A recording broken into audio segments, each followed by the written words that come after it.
Application of the resilience model. A student paramedics severe respiratory distress case.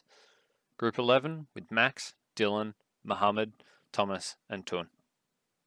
The resilience model. Although there are many resilience models with slight variations, the key elements remain the same. These include the event or situation, thoughts, behaviors, emotional responses, physiological responses, and social or environmental context. The respiratory distress patient. Right, now let me paint the scene. The student was en route on placement, going to a Code 2 minor fall job, and got changed to a Code 1 Priority 0 unconscious female patient, backing both another ALS crew and a MICA paramedic.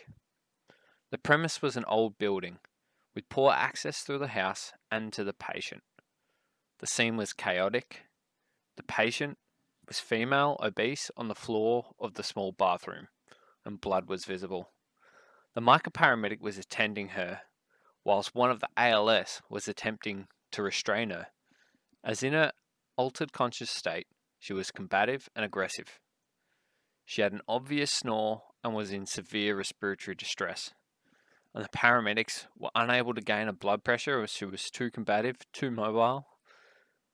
Now, quickly realizing the severity of the situation, the paramedics, without obvious communication, extricated her into the hallway, which was only a little more spacious than the bathroom itself.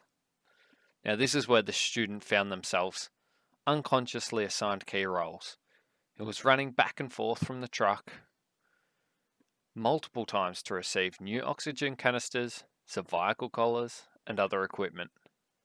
Once returning with a fresh oxygen tank, he found himself maintaining the patient's airway. The patient then grew increasingly combative due to the collar, and having rotated off the airway, found themselves drawing up fentanyl to settle the patient, and adrenaline in preparation for resuscitation, and throwing all the equipment over to the MICA due to the space issues.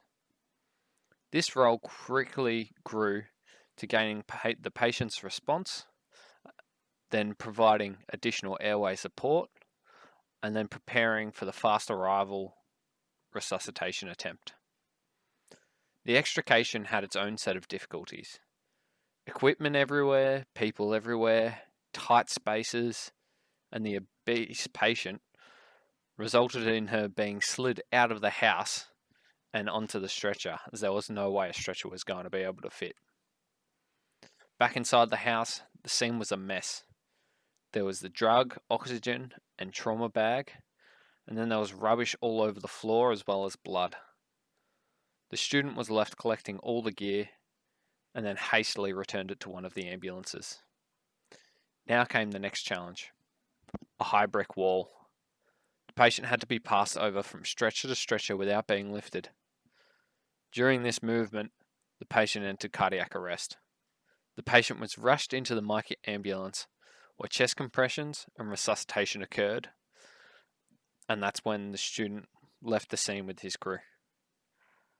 The student then found themselves in the ambulance, in the presence of his crew paramedics, blood-soiled uniforms, and the complete silence that follows from sheer exhaustion.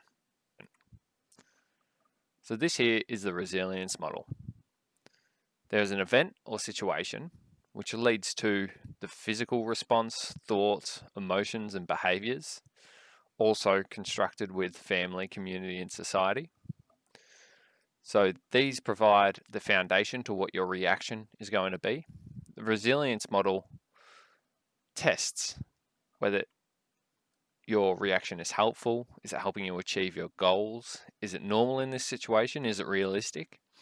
Now, if all these answer to yes, you have an optimal reaction outcome.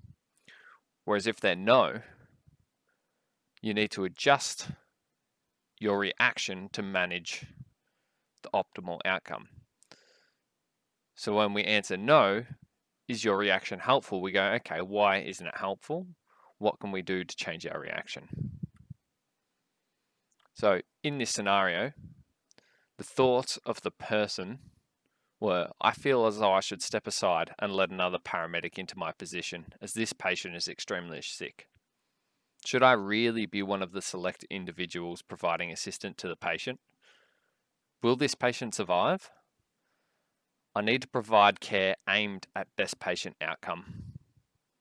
And they were mentally planning preparations for excavation. Now, when we assess these thoughts, doubt stemmed from lack of exposure and experience, and these are normal and unavoidable. The person later became goal-directed, focusing on realistic and optimal methods to assist with patient extrication. And the alternatives are, they could flip their mentality around from, I don't know what I'm doing, to, I'm a student and there's a lot for me to observe and learn here. And it's okay for me not to know everything. The student's emotions. There was an overall feeling of confusion due to lack of communication from the paramedics post-job. There were feelings of anxiety during the job, these stemming from thoughts whether the patient would survive or not.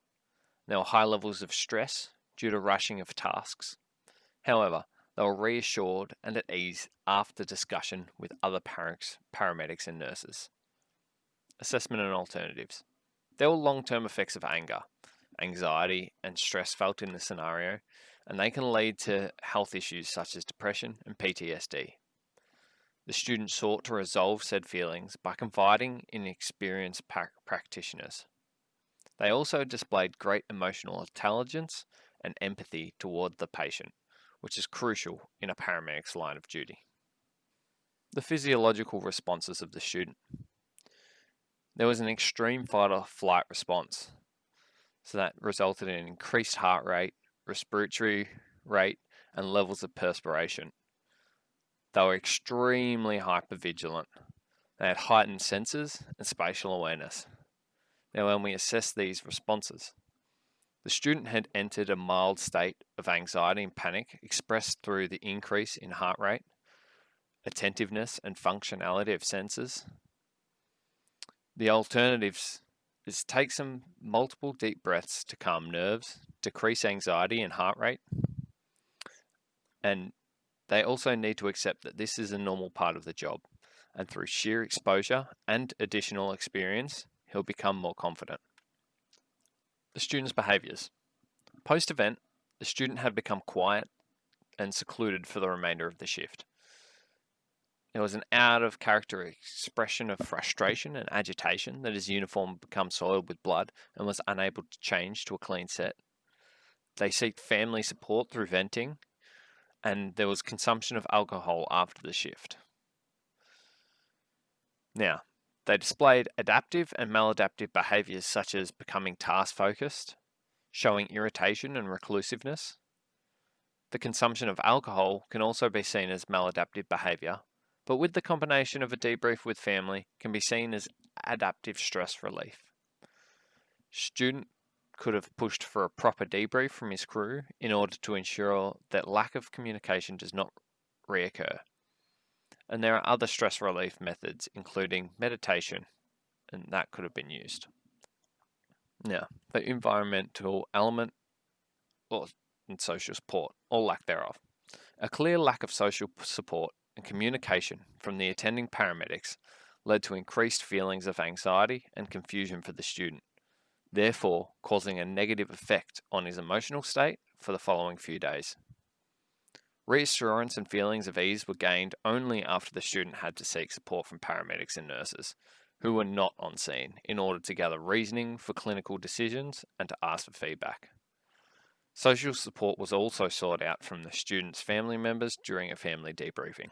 In conclusion, the application of the resilience model on the case study revolving around the student's paramedic's stressful situation has proven to be a useful tool. In hindsight, it allows us to examine the event, break it down, analyze, and reconstruct thought processes and responses in order to better deal with such situations in the future. In this student scenario, thoughts, emotions, physiological responses, and behaviors exhibited were all very normal for someone without the experience to support them.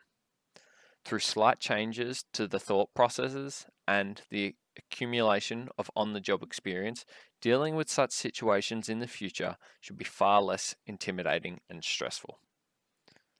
These are the reference pages. Thank you very much.